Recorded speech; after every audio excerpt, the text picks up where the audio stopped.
And welcome back, everyone, to Box Office Report. Today on the, and let's make this just a little bigger. Today on the 21st of June, 2026. And I think I got the box office right. I might be off by one, but I think I got it right. Toy Story 5 debuts with a whopping record-breaking $160 million. Obviously, that'll be adjusted for the actuals, which most likely won't change that much. Maybe a couple million one way or the other, but it by and large makes it the highest opening weekend of any Toy Story movie, period. Disclosure Day dropped 61.8%, not the best, made $17 million. Obsession made our $14.2 million, dropping 25.3%. Backrooms made our $7.3 million, dropping 36.5% for the number 4 spot. And number 5, we have Scary Movie 5. No, sorry, we're at 6. Scary Movie 6 at 6.7 million, dropping 52.8 million. Toy Story 5. Look, it was no secret Toy Story 5 was going to be a big hit. It was going to be a record breaker in some way. They were tracking it from between like 150 to 170, maybe like 180. And it made that. It did those numbers. It did. Sorry, I'm multitasking at the moment here. It did those numbers. Absolutely no problem whatsoever. They're great. The question is, how successful and how big of an issue, big a point to make is this? And I think it's very big. As I opened up with, is the highest opening Toy Story movie of all time. And it's really not even close. I checked this last week. I think the highest opening weekend for a Toy Story movie prior to this was $120 million. So this blew past that. Beyond that, though, it's the third highest opening weekend in June, period. I was not under the belief that it was going to beat Jurassic World. I didn't think that. But it was at least possible to get the second spot. But it landed at third, which still makes it one of the highest opening weekends, generally speaking, of all time. Let me get our tab up here. Where does this actually rank in the world of opening weekends? Let's find out, shall we? All right, so all time, we want the weekend records here. It's not in the top 10. It might be in the top 20. Let's find out, because the number one is Endgame, $357 million. Who knows if that will ever be broken. Secret Wars might. Doomsday's not going to do it, but Secret Wars might if Doomsday is as good as we're hoping it is. So like the top 10, it's The Lion King from 2019 at $191 million. So then you'd go down into the top 20, and it's not even in the top 20. It is in the top 24 highest grossing films of all time. And that's before the actuals for tomorrow come in. This could actually maybe take the 23rd spot, or it could dip down into the 25th spot.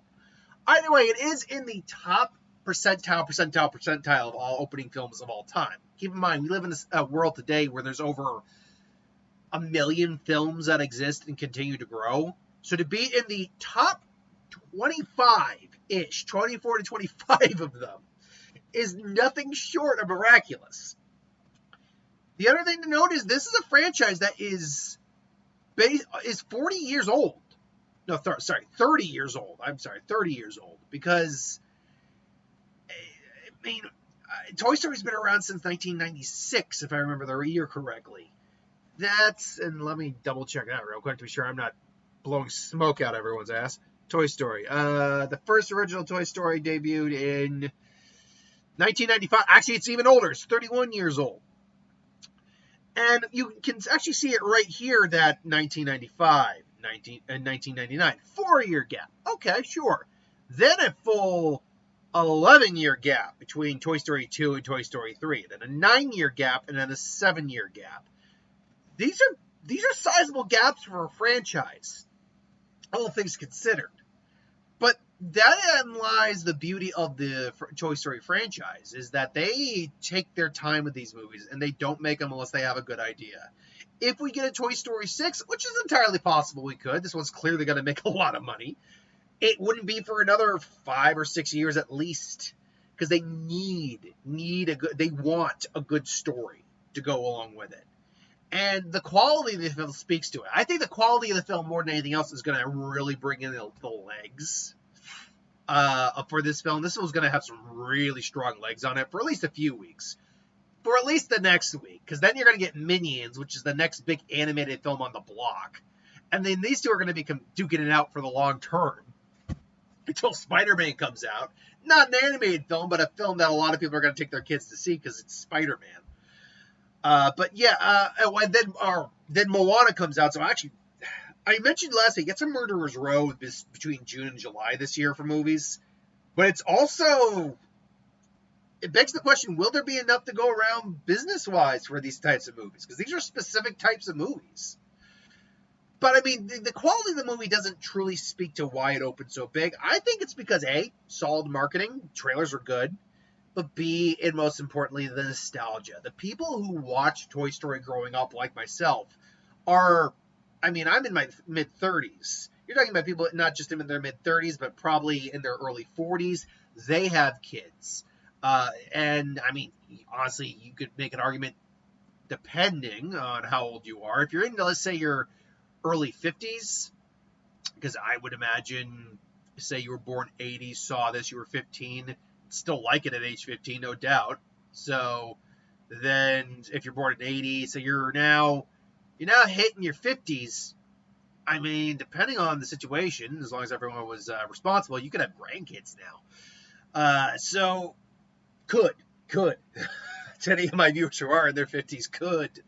But more to the point, it's that this is where nostalgia works in its favor. This is very much where something like He-Man didn't work, because it wasn't just 80s nostalgia. It was a very specific 80s nostalgia. Like, there's nothing quite like He-Man. Whereas this is less a nostalgia. I don't think, before anyone tries to argue the point of why Toy Story succeeded, that it's partly because of the 90s, 2000 nostalgia boom, as one viewer tried to argue.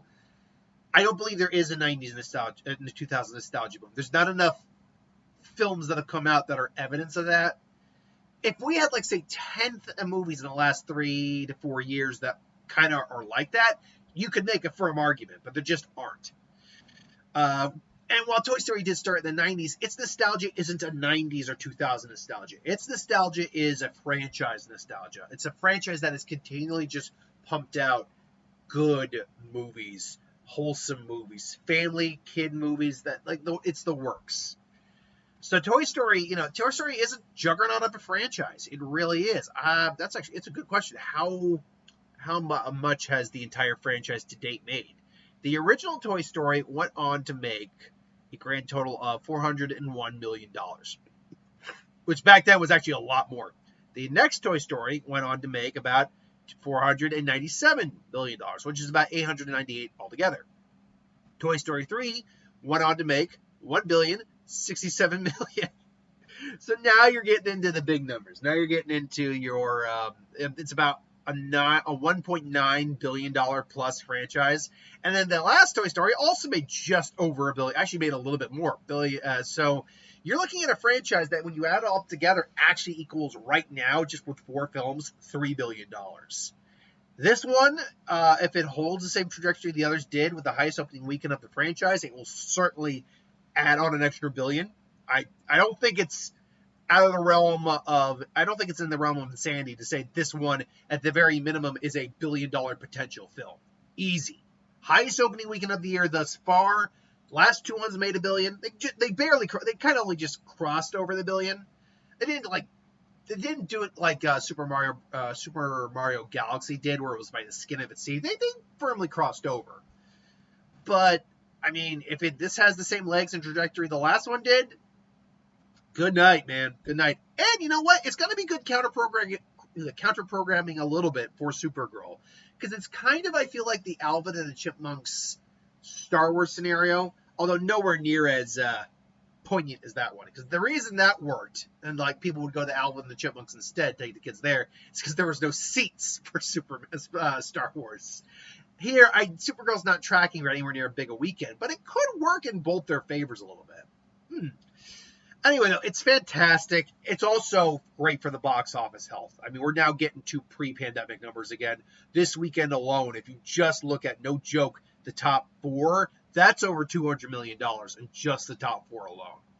So, well, actually, top 5 to be fair, close enough to 200 million. So that's just fantastic. And now we're getting into the real good stuff in terms of box office. So moving on to stuff that's not so good. Disclosure Day dropped 61.8%, $17 million. Now, to be fair, I don't think this is necessarily a knock against the film entirely. The film I like. The film is good. But not everyone agreed, and I can understand that, to be frank.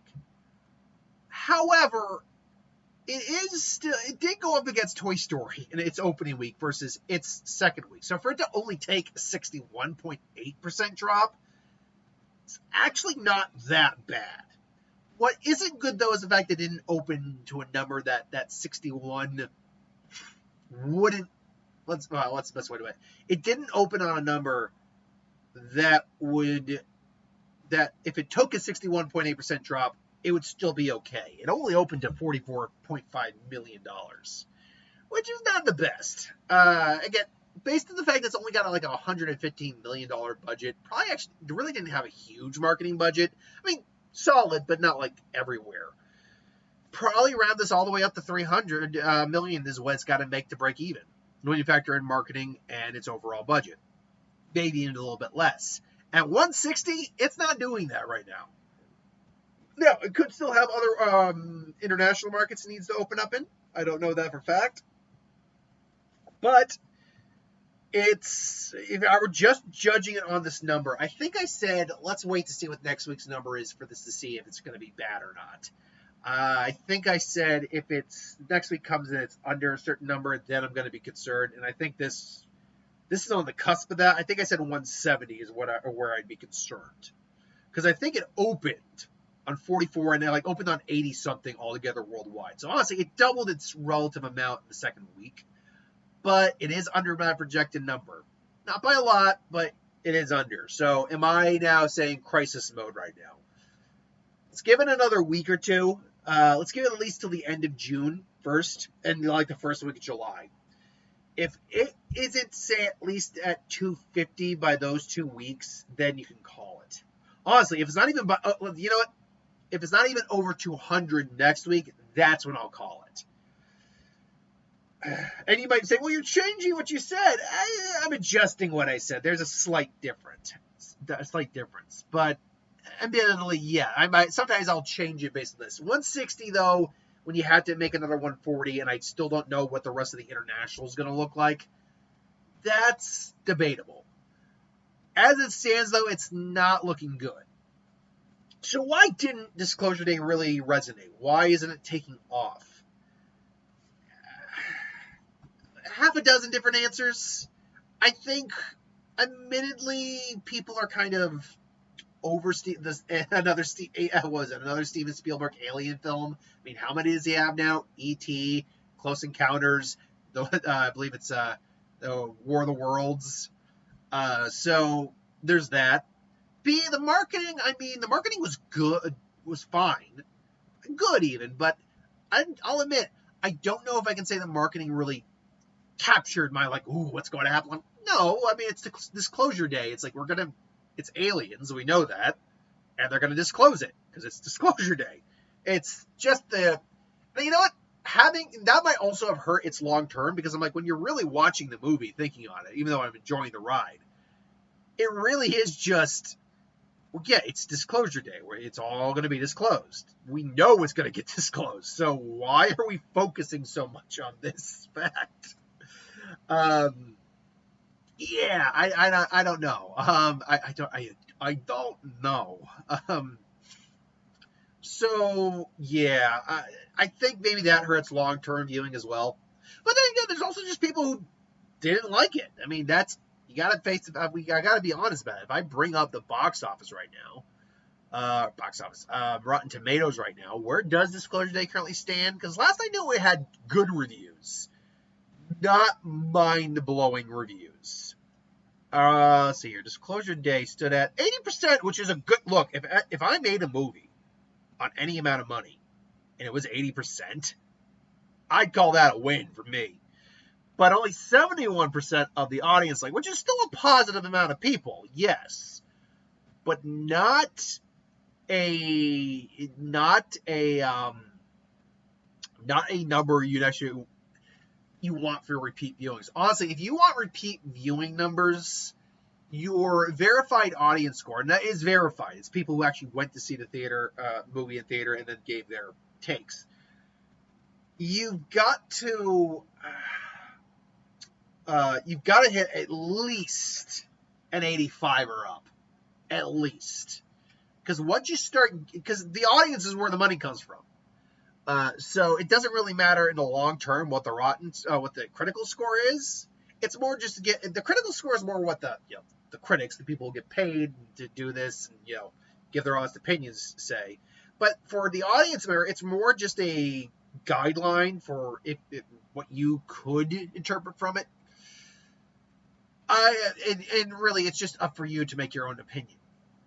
Unfortunately, 71% means this film's probably going to keep dropping a bit. I don't see a lot of people recommending it for long-term success.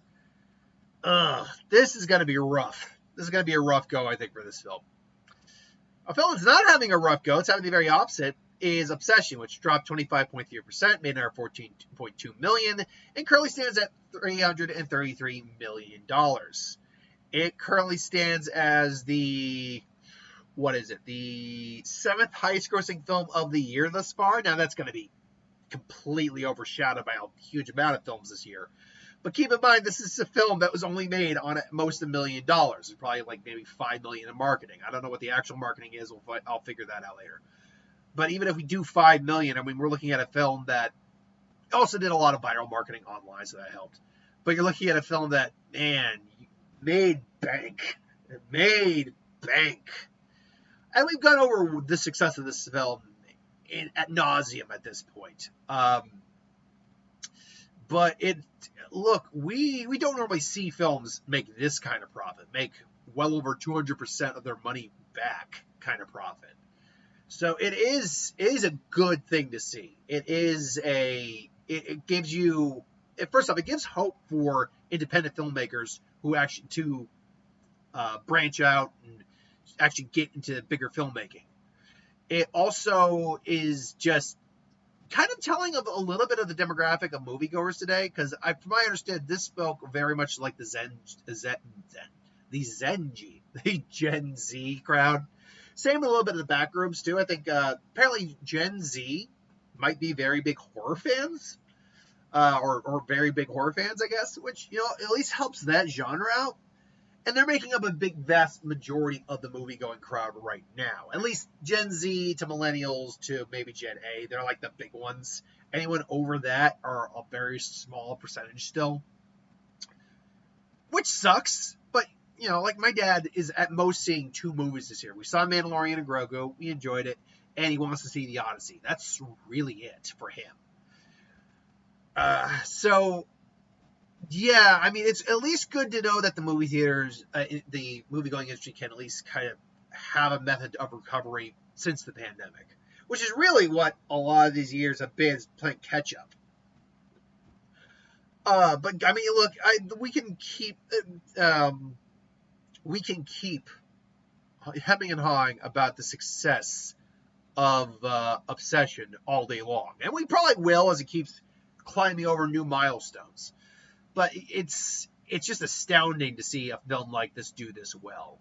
And then, of course, you also have Backrooms, which is not as successful as Obsession, but even against a $10 million budget, probably $20 million at most in marketing, if I'm being generous.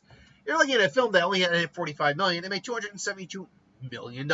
So, yeah, look, A24 is happy. It's their highest grossing film of all time. Again, though, I will not be including A24 in the end of the year box office report, simply because I would need to see. I need to see at least one other film of theirs do something akin to this within the same. That's what it is. I'd have to see it in the same year. I think that's my my rule. I've kind of said I need to see at least $300+ million, but Focus Features is, from what I understand, a subsidiary or a smaller company associated with Universal. They're not one of the major players. in the grand scheme of things. I think it's kind of like when you see 20th Century, that's Disney. 20th Century is Disney now. So yeah, though if A24 comes out with another $200+ million film this year, I mean, by my own ruling, I'd have to include them. It would be the same for it'd be the same for something like Neon. But yeah, Focus Feature, I believe Focus Feature is, someone pointed out, it is like a different company.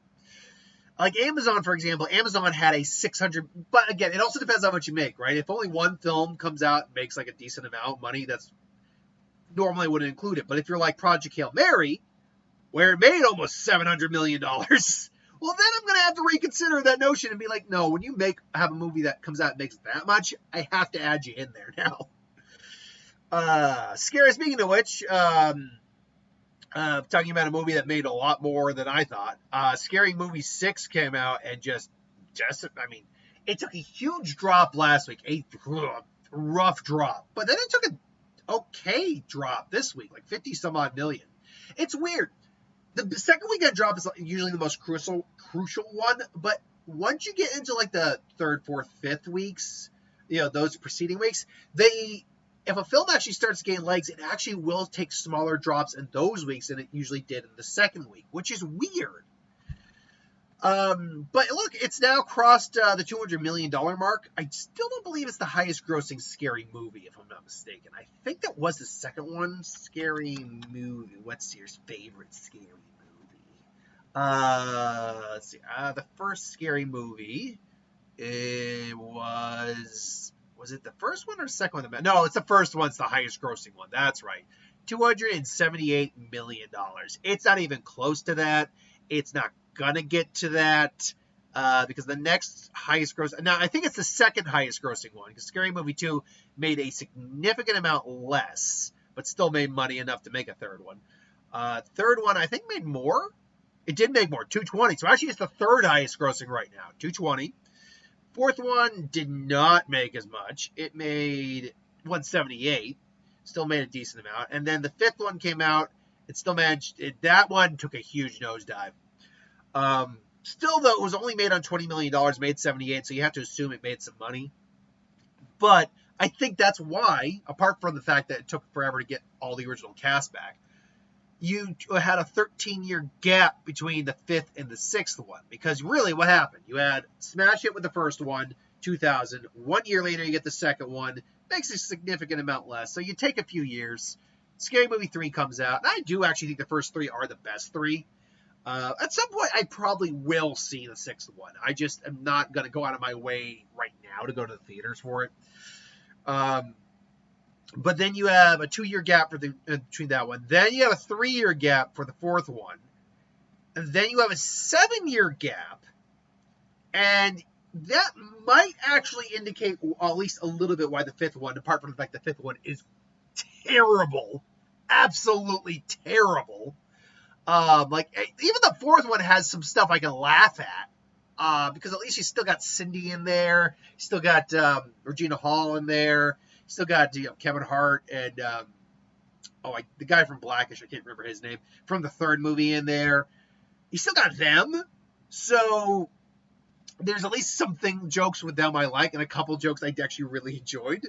But then you took a 7-year gap period? I think that might have been not what completely hurt the fifth one, but definitely something that didn't help the fifth one.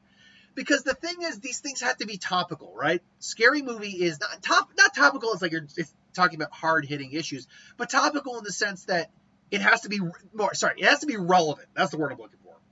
It has to be relevant because you are a scary movie. There's got to be horror movies that come out that you could do stuff with. And the fact that we went 13 years when we had so much other horror movie stuff come out is it's just kind of weird to me. So, and again, maybe that 7-year gap between the fourth one and the fifth one is what kind of hurt it. I mean, a little bit. I'm not saying it would have been great otherwise, but I am saying I don't know. Take it as you will. But anyway, it doesn't matter. I mean, even if the movie isn't good, it made its money back. It made its money back in spades, man. So, Masters of the Universe, a film that will not be making its money back. It would be lucky to see 150 at this point, and it's not going to. It's not even going to hit. I doubt it'll hit 130. It might be lucky enough to hit 120, and that's still massively underperforming. I mean, a film made on 180 some odd $1 million, man, without the marketing included. With the marketing included, you might be looking at about 100 million or so. So you're looking at like maybe 285, which means this film had to hit 420.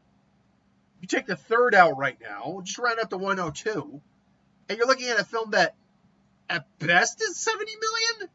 So you're looking at a film that straight out lost 300. Oh wow, 300. No, sorry. That's sorry. 420 is how much it needed to make to break even. You're still looking at a film that lost 200 some odd $1 million right now. Anybody can make is good money to kind of offset that, but it kind of negates all the success that frickin' Project Hail Mary had financially, doesn't it? It's unfortunate. And we've gone over ad nauseum of why it didn't work. It's a very specific type of 80s. The people it would have appealed to are just getting older. Like, it's trying to be kid-friendly when there's no kids who really know about He-Man. There has been no presence of He-Man that kids would have latched on to in the media lately. There just has not been a new version of He-Man since I think like the 90s or late 80s, apart from that Kevin Smith Netflix version. That you just haven't. He-Man's been lost forever. Now, let's just say you make this exact film. It's exactly the same, all that. Somehow the actors are all that same age, whatever. And you do this 10 years ago. Do this in 2016. First off, it would have been a lot closer to the 80s, which probably would have helped it. Would it have worked better 10 years ago? Again, being less removed from the 80s certainly helps. But beyond that, you would actually have a younger audience the audience who would have grown up with He-Man would have been younger. So you would have, I think, more going on. Plus, it would have been pre-pandemic, which would have been nice. I'm not saying the movie would have succeeded if it was 10 or hell, even 20 years ago. 20 years ago, could it have worked? Could it? I mean, let me put it this way. You give me the visuals now in this movie 20 years ago, I think it would have been praised for the visuals. I mean, because Skeletor looks fantastic. And a lot of CGI does look good in a lot of the parts of the movie. But yeah, it's an unfortunate loss. Speaking of which, Mandalorian and Grogu still just trudging along there, 321. Look, the film has to hit like somewhere in the neighborhood, if I'm not mistaken, of like 370, 390. It's not doing that. It's creeping up there. But if it somehow manages to break even, I will be impressed. Because people are still kind of going back to see the movie. I mean, they are. But it's not enough. The movie didn't open strong enough and took too big of a drop.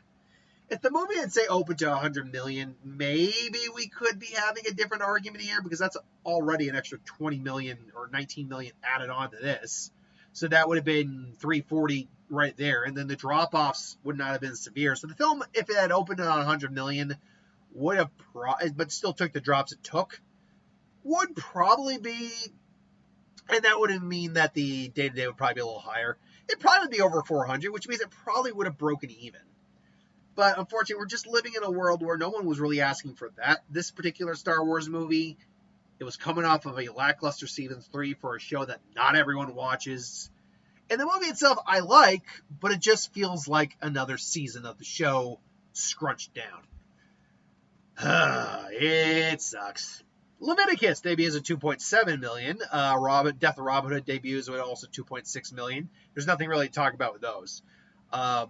My friend, we went to her birthday dinner yesterday, mentioned she had seen that, and she was like, okay, cool. I'm like, I'll probably pass. I did want to see Death of Robin Hood, but again, it's just a finances thing and finding the time thing. This week should actually put me finally on an even keel financially. So, but now my car's in the shop and I'll have to take money out for that probably. So, I don't know. I'm going to just keep an eye on things, and maybe if I get around to seeing some extra films when I get the chance, maybe that's what I'll do. But for now, no. I'm going to have to probably stick to one a week for now. Michael! I will talk about Michael briefly. 2.1 million.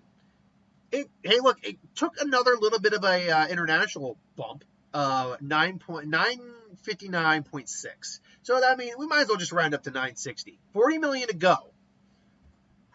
Look, I pretty much called it that it's not hitting $1 billion. And if I'm going to be honest, I'm probably going to still stick with it's not making $1 billion. But it is now within spitting distance of it, right? I'm checking all the international here, right? Asian Pacific markets. Yeah, no, it did get, it is, oh man, Japan, that alleged Japan release that was supposed to be a real big hit for it didn't do a damn thing. And I'm not trying to be mean. It just clearly, it didn't do a damn thing.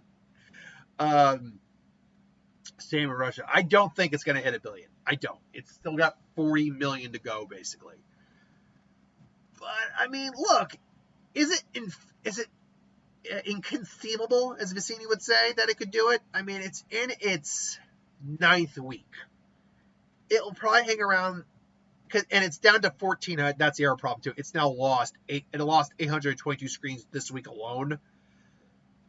I mean, it's not, look, if it can do it, it's not going to be through the domestic. I think we can all agree with that. It's not. It'll be a nice little extra oof, but it's not going to do it through the domestic. What it's going to have to do is have some sort of one last big push in the international markets, and I just don't see that happening. It's just, it's not the cards now, is it, baby? But no, it's serious. Yeah, I don't think that's likely to happen, unfortunately. But look, again, it's the highest grossing biopic of all time. It doesn't need it. To all these people who actually like, it needs to hit $1 billion. No, it doesn't. It's the highest grossing biopic of all time. It's 960 million plus right now. Almost 960 million plus. It will be 960 million plus by the end of its run. We'll just drop it. And no one, by the way, has lately been saying that. I'm just saying it to anyone who feels that way. It's like, drop it. Your movie succeeded. You love the movie. Great. It succeeded. It doesn't need to hit $1 billion. And it's most likely not going to hit $1 billion. Successful? Didn't hit $1 billion. Please learn to live. Please learn to live with it. Oh, man. Otherwise, there's not much else to talk about. We got The Furious, which dropped 60%. They had a limited release anyway. The Breadwinner, which I don't care that much about, didn't even make 20 million. Devil Wears Prada is amazing too. It's still amazingly out in theaters still. 677. It also was pretty much done its run. Stop That Train. No one, barely anyone knew it was coming out. Let's see here. Anything else? Super Mario Brothers actually did go up a little bit. It's down to 61st high or 60th highest grossing film of all time. What was it? It's before it was like just crossed the $1 billion mark, and it was at the very bottom of the $1 billion mark. Now it's at least second from the bottom. Yeah, it's the 60th highest, technically 59th highest grossing film of all time. Again, always got to reiterate, this does not count. Number 4, Nizatu, does not count. Never, don't bring it up if you're trying to actually talk about official numbers. So, yeah. So the question now becomes, will Toy Story 2 hit $1 billion?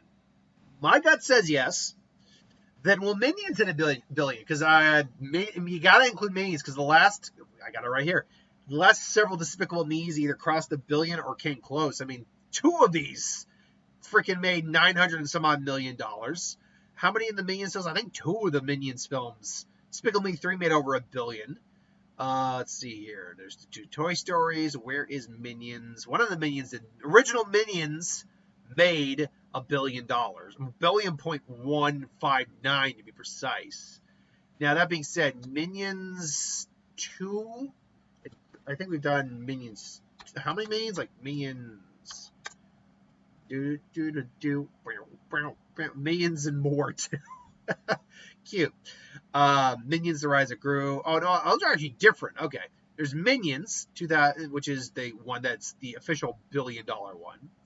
There is Minions, not Minions More 2. Minions, was that Minions The Rise of Gru? Was that the second one?